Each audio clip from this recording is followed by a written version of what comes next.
ஆன்மீக பெருமக்களுக்கு ஒரு மகிழ்ச்சி தரும் ஒரு நிகழ்வாக தமிழகத்திலே பஞ்சபூத தலங்களிலே அக்னி க்ஷேத்திரமாக இருக்கக்கூடிய திருவண்ணாமலைக்கு கடந்த 19 வருடங்களாக நேரடியான ரயில் சேவை சென்னையிலிருந்து கிடையாது. பொதுவாக இருப்பு பாதையில் மாற்றும் பணிகள் நடைபெற்ற போது 2005ஆவது ஆண்டு தாம்பரத்திற்கும் திருவண்ணாமலைக்கும் ரயில் இருந்தது. ஆனால் அந்த மீட்டர் கேஜ் பாதையை அகலப்பாதையாக மாற்றுகின்ற காரணத்துக்காக 2005 ரயில் சேவை நிறுத்தப்பட்டது. சாதாரணமான எதிர்பார்ப்பு அகல ரயில் பாதை வந்த பிறகு மீட்டர் கேஜ் பாதையிலே எந்தெந்த ரயில்கள் ஓடிக்கொண்டிருந்ததோ அதை அந்த சேவை துவக்கப்பட்டிருக்க வேண்டும். துவக்கப்படாமல் இருந்திருந்தால் அந்த பகுதி மக்கள் அதை உரியவர்களுடைய கவனத்துக்கு கொண்டு போய் அதை செயல்படுத்தி இருக்க வேண்டும். துரதிர்ஷ்டவசமாக தமிழகத்திலே இருக்கக்கூடிய திருவண்ணாமலைக்கு சென்னையிலிருந்து நேரடியான ரயில் சேவை இதன் மூலம் கிடைக்காமல் போய்விட்டது. சென்னையிலிருந்து ஒருவர் திருவண்ணாமலைக்கு போக வேண்டுமானால் 2 வழிகளிலே போக வேண்டும். ஒன்று, சென்னையிலிருந்து காட்பாடி வழியாக போக வேண்டும். காட்பாடி சென்று காட்பாடியிலிருந்து விழுப்புரம் செல்லக்கூடிய மையப்பகுதியிலே திருவண்ணாமலை இருந்து கொண்டிருக்கு. அல்லது சென்னையிலிருந்து விழுப்புரம் சென்று விழுப்புரத்திலிருந்து காட்பாடிக்கு போகக்கூடிய இடைப்பட்ட இடத்தில் திருவண்ணாமலை உள்ளது. ஆகவே முதியவர்கள் திருவண்ணாமலைக்கு செல்வது என்பது ஒரு கடினமான ஒரு காரியமாக இருந்து கொண்டது. இரண்டாவது, இதற்கு உண்டான இணைப்பு ரயில் சேவை என்பதும் கூட இல்லை. ஆகவே ஒரு எட்டாக்கணியாகவே இருந்து கொண்டிருந்தது.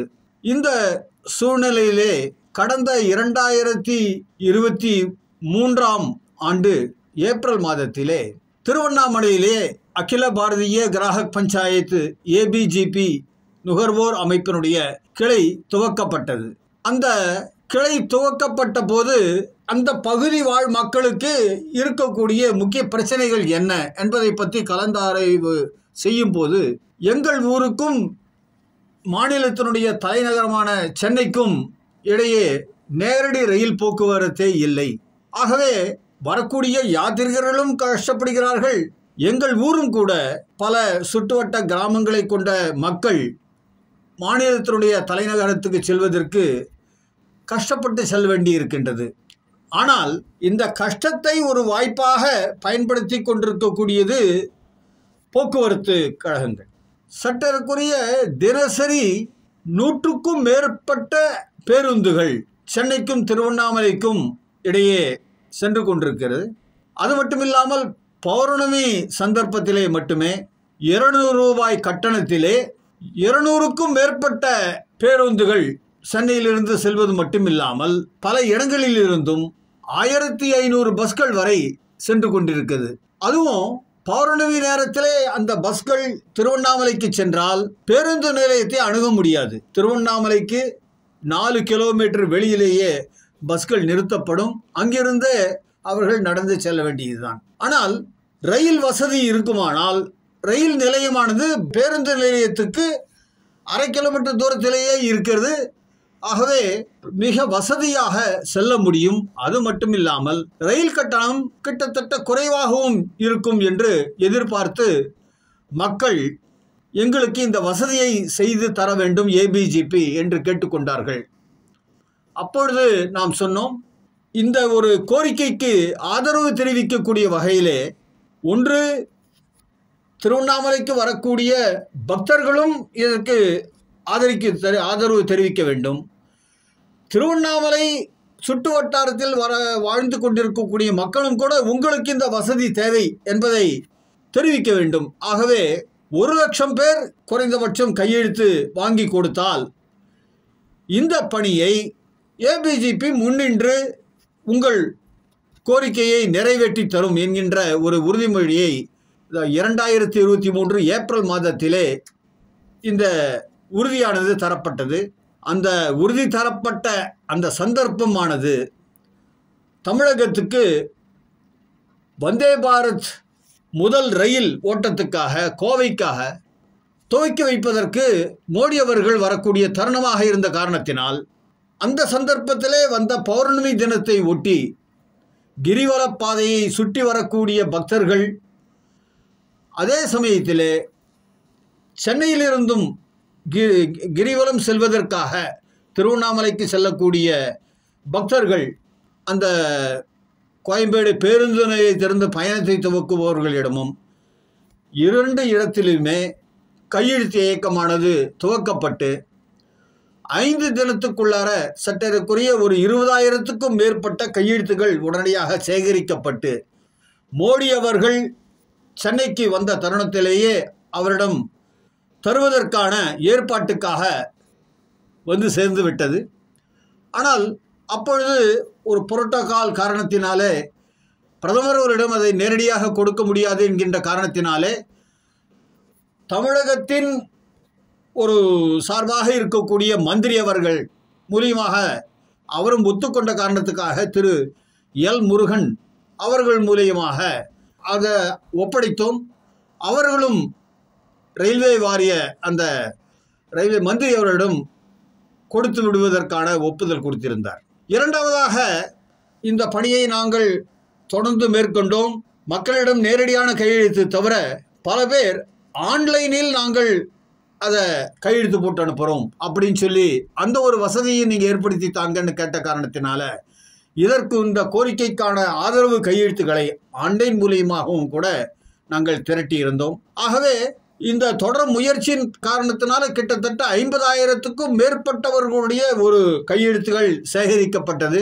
மேற்கொண்டு கையில் இருந்த கையெழுத்துக்கள் எல்லாம் ஒரு வடிவமைக்கப்பட்டு புத்தகமாக மறுபடியும் செப்டம்பர் மாதத்திலே மீண்டும் கொண்டு போய் டெல்லியில் அதை கொடுப்பதற்காக போயிருந்த போதும் ரயில்வே மந்திரி அவர்களை சந்திக்க முடியாத காரணத்தினால் நேரில் சந்தித்து கொடுக்க வேண்டும் என்கின்ற காரணத்துக்காக திரும்பி வந்துவிட்டோம். மறுபடியும் அக்டோபர் மாதத்திலே இதற்கான ஒரு பயணத்தை மேற்கொண்டு போன போது தொடர்ச்சியாக 4 நாட்கள் டெல்லியில் வெயிட் பண்ண போதும் அவர் ஊரில் இருந்து திரும்பி வராத காரணத்தால் தவற அந்த காலம் தள்ளிக்கொண்டே போனது.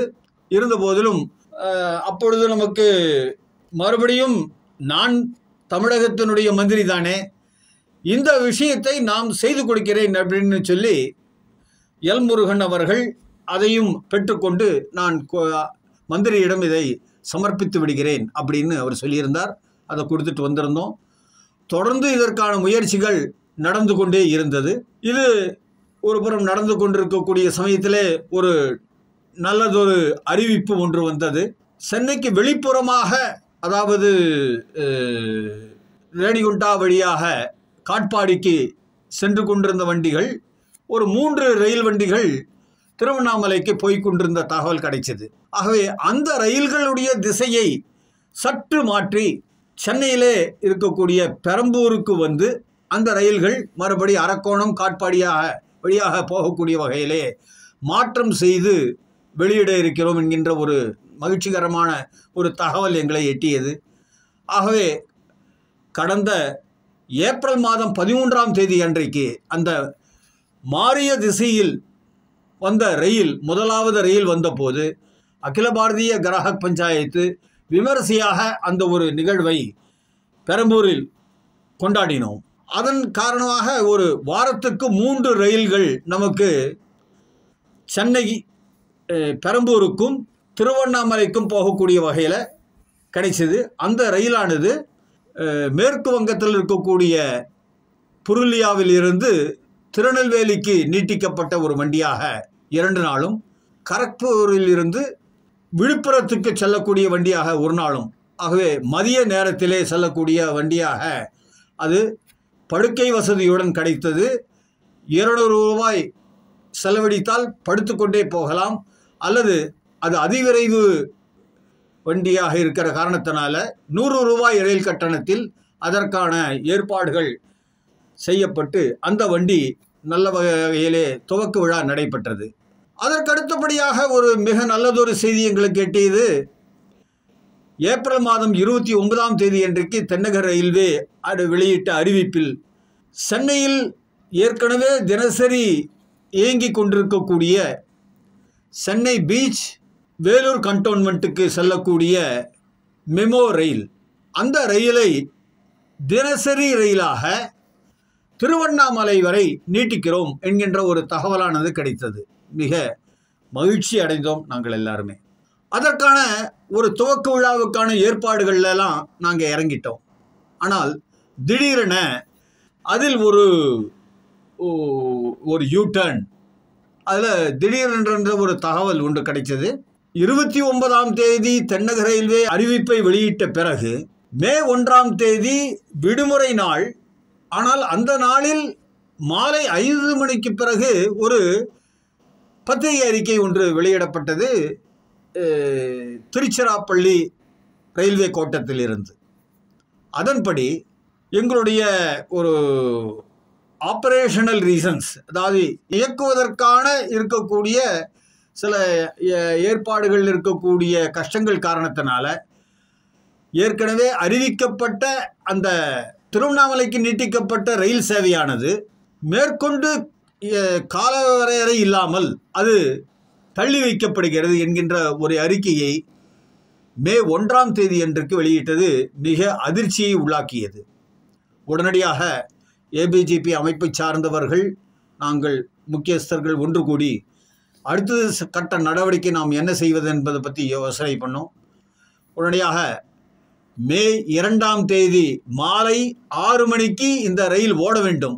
இதற்கான அந்த ரயிலை ஓட்டுவதற்கான ஒரு முயற்சியை நாம் உறுதிப்படுத்தக்கூடிய வகையில் மே 2ஆம் தேதி காலையில் 11:30 மணிக்கு தென்னக ரயில்வேயினுடைய பொது மேலாளர், அவரை ஜெனரல் மேனேஜர் அவர்களை சந்திப்பதற்காக போயிருந்தோம். அவர் அன்றைய தினத்திலே வாரணாசிக்கு போயிருந்த காரணத்தினால் அடிஷனல் ஜெனரல் மேனேஜர் அவர்களை சந்தித்து எங்களுடைய மனுவை அவரிடம் கொடுத்தோம்.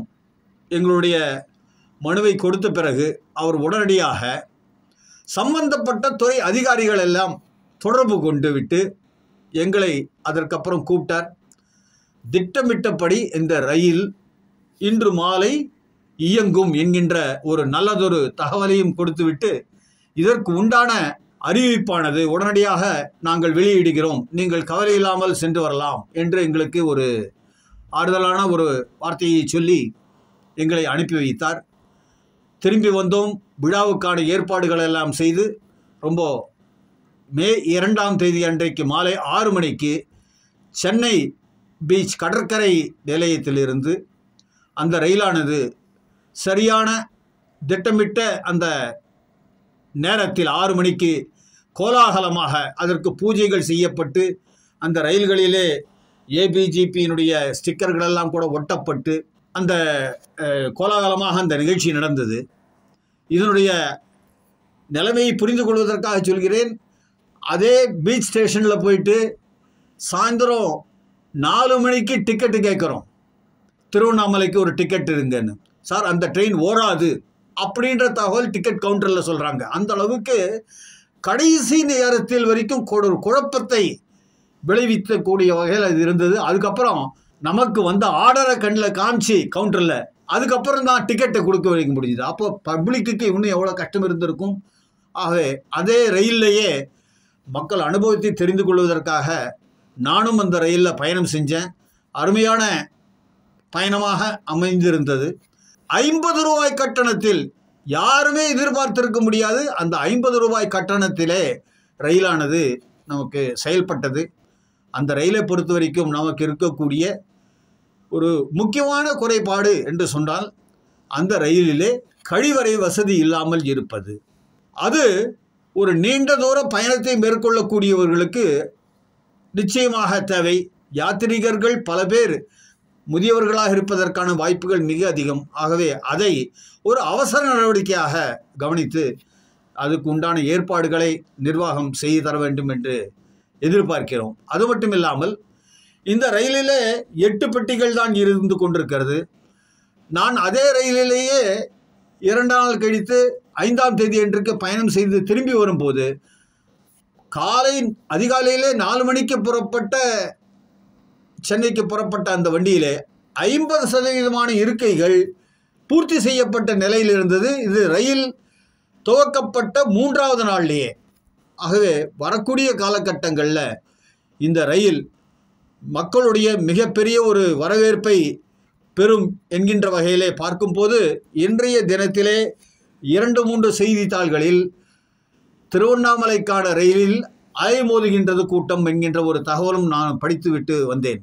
ஆகவே விரைவில் இந்த வசதிகளை செய்து கொடுத்து இந்த ரயிலை ஒரு சிறப்பான ரயிலாக ஓட்டுவது மட்டுமில்லாமல் இந்த யாத்திரிகளுக்கு தகுந்த வகையிலே நேரத்தையும் கொண்ட ஒரு அதிகப்படியான ரயில் சேவையை துவக்க வேண்டும் என்பது என்னுடைய எண்ணம்.